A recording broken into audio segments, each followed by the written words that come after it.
I watching him out the window, and I can just remember him going out and getting into his friend's car, and I never saw him again. Someone came from round the side and stabbed Dan's friend and stabbed Dan.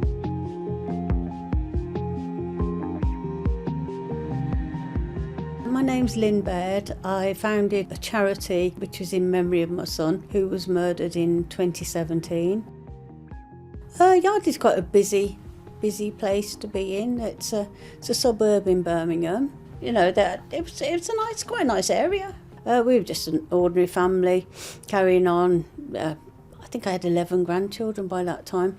You know, everybody was coming and going. It was a happy house, really happy. Dan always worked in construction, and it was very hit and miss. He'd have, like through the summer he'd be working quite well, but during the winter they tend to get laid off quite a bit.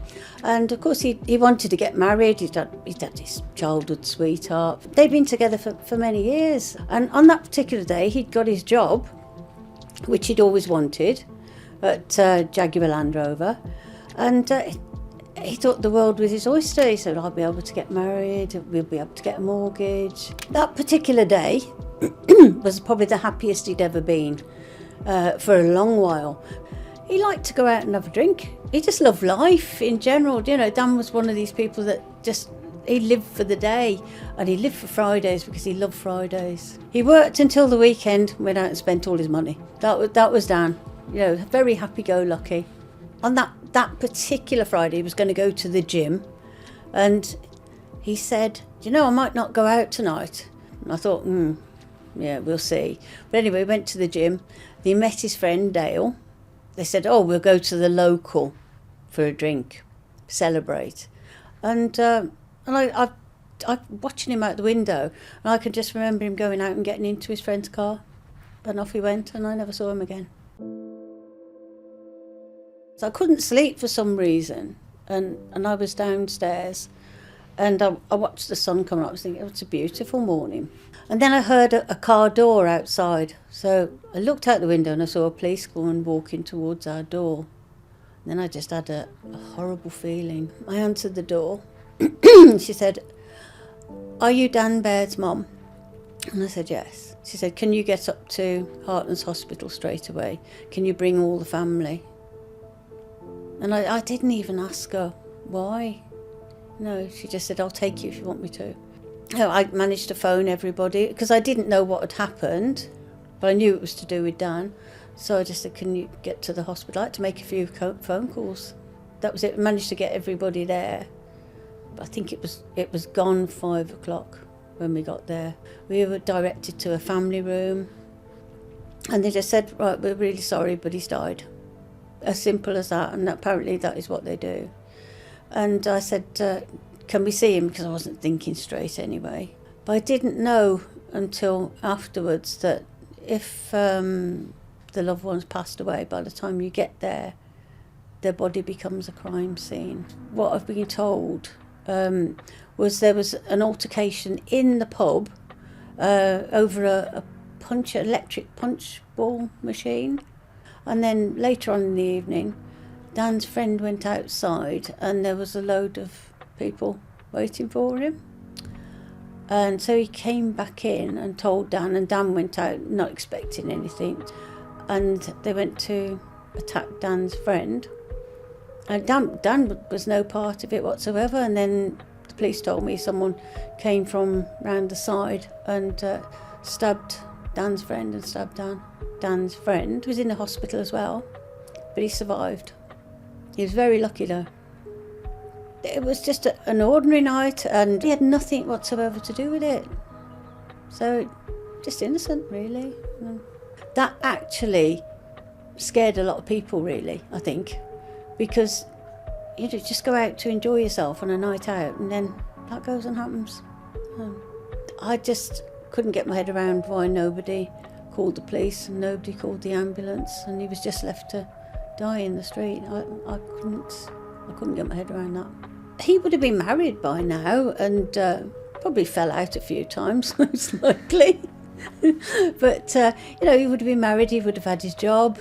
He was planning on getting a new car, and I think it would have been good for him.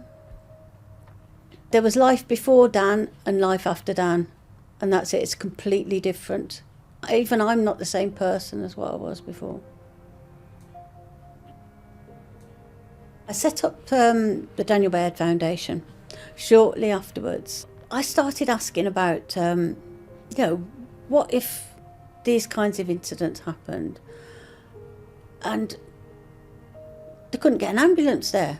And then I spoke to my son Tom, and he said, well, the kind of equipment that is needed at the time, if there's no one there that can improvise, he said it's just not available to the public. It never has been. I started asking all questions, and I got a meeting with the West Midlands Ambulance Chief Exec, Anthony Marsh, and he agreed with me that he would like to see things like this available to the public. Anyway, one thing after another, they ended up developing the kit for me.